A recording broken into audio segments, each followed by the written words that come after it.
From FXCOINZ, this is Chris Lewis taking a look at the euro and the British pound.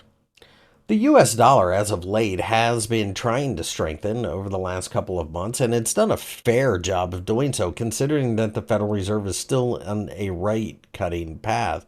The rate cutting path, of course, will be determined in Washington, D.C., and not by speculation in the market, and I think that's part of what's seen the US dollar strengthen. Furthermore, when you look out, you have to ask questions of what exactly it is the Fed can do because leading indicators are starting to suggest that the U.S. economy is going to start to heat up a bit early next year.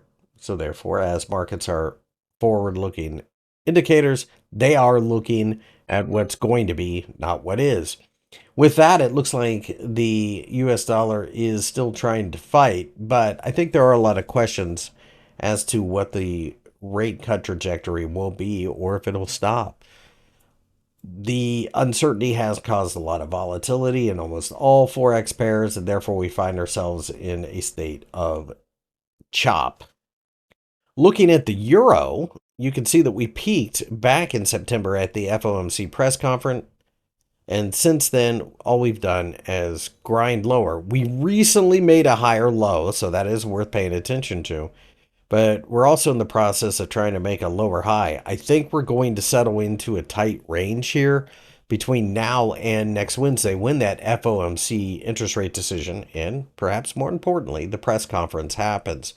1.14 is your floor, 1.18 is your ceiling, but I don't even think we touch either one of those without some type of external pressure. I still favor the downside longer term, but in the meantime, we've probably got some work to do grinding back and forth. On the other hand, the British pound finds itself at a very interesting spot on the chart, probably much more interesting than the euro, as we are sitting just below the 200-day EMA as well as the 50-day EMA.